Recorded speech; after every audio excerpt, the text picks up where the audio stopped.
Is she really going out with him? Is she really gonna take him home tonight? Oh, so many times I asked myself that question when I was a teenager and often thought of this song. Welcome to Kevin's Covers. Today we're going to do Joe Jackson's Is She Really Going Out With Him?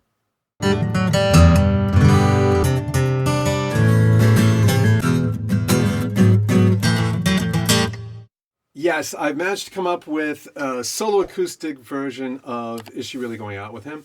It's kind of difficult to do. I'm tempted to call it intermediate, but actually I think it is actually pretty difficult. So it's up to you. I'm going to call it difficult, but it's a light red. It's a pale red difficult.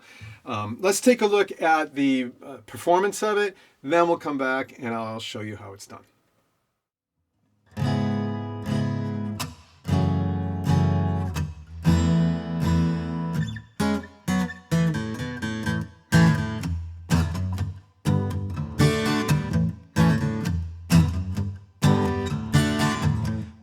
Women out walking with gorillas down my street. From my window I'm staring while my coffee grows cold. Look over there's a lady that I used to know. She's married now or engaged or something, so I'm told. Is she really going out with him? Is she really gonna take him home tonight? Is she really going out with him? Cause if my eyes don't deceive me, there's something going wrong around here.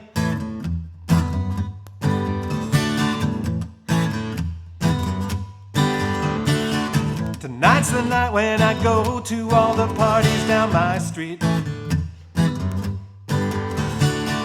I wash my hair and I kid myself I look real smooth. Look over there goes Jeannie with her new boyfriend.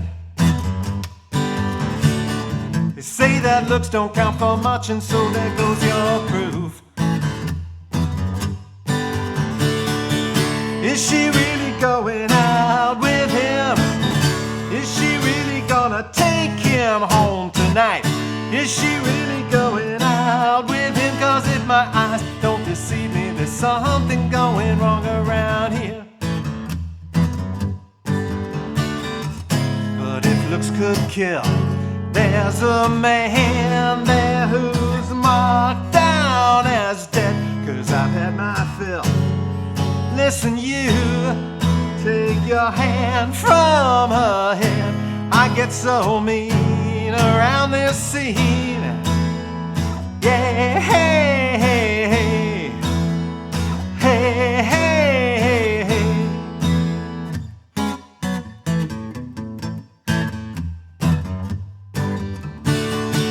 Is she really going out with him? Is she really gonna take him home tonight? Is she really going out with him? Cause if my eyes don't deceive me, there's something going wrong around here. Around here. Something going wrong around here. Something going wrong around. All right, so here's a strange thing, is that this song is not in D, and nevertheless I'm using a drop D tuning. Now, why have I decided to do that? So it's just a 6-string lowered to D. Why have I decided to do that? Is because of the bass line, right? I need to get this. I need to come down to that low D. And I can't come down to a low D if I don't have a low D. So that's why I've decided to do it in drop D. And it does actually make for some kind of interesting things, although it does also complicate things a little bit, particularly in the bridge.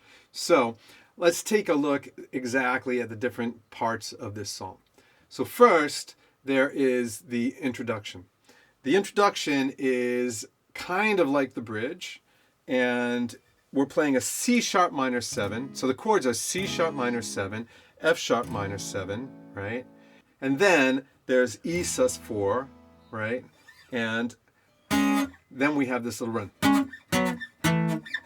which is actually, but I'm not coming back up over here. I'm just going to start off with the bass line. So again, C sharp minor 7, F sharp minor 7, E sus4, and then the run down. Now here's the thing, since we're in a drop D, it means we have to use a somewhat different fingering. So typically we play a C sharp minor 7 like this. However, this now is an F sharp.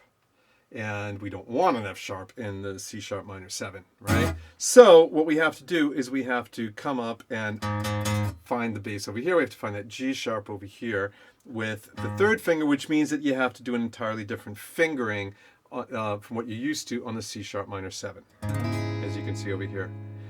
We have a similar thing when we come down to the F sharp minor 7. Instead of doing this, we have to come over here and hit the F sharp, which means that now we have to finger it this way, right? And likewise, for the E sus4, we have to come up and play it this way because we need the E over here, otherwise that's a D, right? Now you could play all 4, which is fine, be my guest. It's just that, I don't know, maybe you have thinner fingers than I do. I actually am just playing it this way and I'm muffling the 5th string with my 1st finger. And that also allows me to slide right up here into the 6th fret, 4th, 3rd to do that little run. And then coming down, right? And then we're going to move into the repeating riff on the verse. So let's just take a look at all that together. We're going.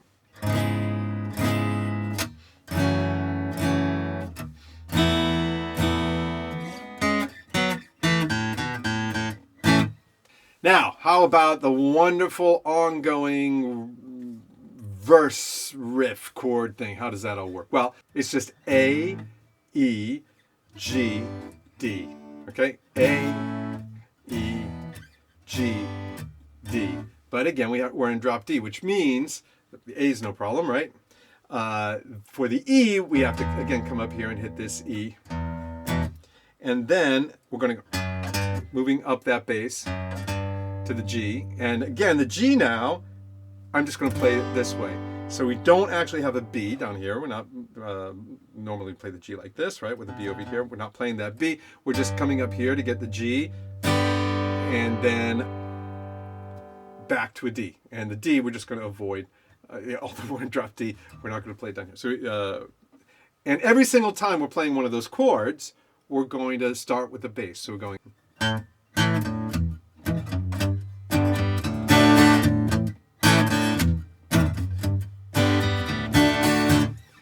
I think that works pretty well. And if you start rolling it, you'll see, it's kind of weird because we have all of this weird fingering because of the drop D, and it's just because I want to be able to play that riff with the D and the bass. Now I'd point out as well, it is kind of syncopated and you have to kind of get used to it. So, and you have to make sure you're muffling a whole lot of it. It's really got to sound. You don't want to be strumming that and having it ring, right? It's got to be very, very subdued, and you got to leave space for the vocals. Then we get to the chorus, right? And here you really want to let it ring, and that is off of a D, and we really want to take advantage of the drop D. Is she really going E? And I love playing this E over here as opposed to this, right? Is she really going out? So quickly the D and the bass, out, then the A. And in fact, right, I'm just playing that shorter A, and then, right, is she really gonna C sharp minor twice, F sharp minor, E, right, D. Let's take a look at that. Is she really going out with him? Is she really gonna take him home tonight? Is she really going out with him? Then D. Don't deceive me, there's something. And then we have the E, and there I really do want to play the entire E, right? So even with my fat fingers.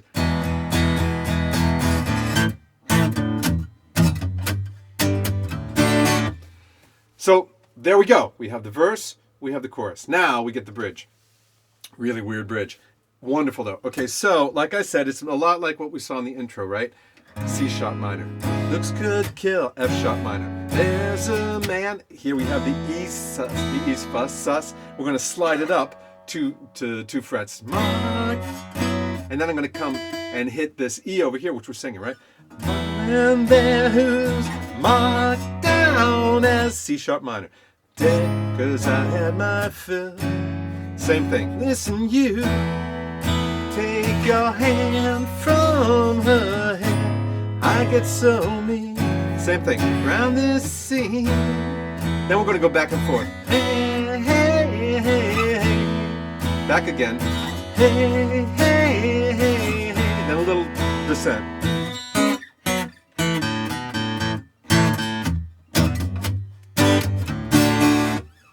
There you go. That's it. It's a really interesting arrangement. People tend to really like this song, and I fully understand why they really like the song. It's such a great song. It was from 1978, I think, was Look Sharp, 77, 78. I remember when the album came out, I was, I guess I was 14, 15, depending on, I think it was 78. Anyway, and I bought it, and I listened to it over and over, and I love every single song on that album. But this song in particular is just so catchy and just so, and it really sang to me because I remember like, oh my God, how is Laurie Becker going out with that guy? Anyway, and I'm pretty sure I remember seeing Joe Jackson do it a cappella on stage. I've seen him a few times. Anyway. I hope that is useful for you. I hope that you liked it. If you did, please do click like. Please do subscribe if you're not subscribed. Leave a comment, say hello. And in the meantime, rock on.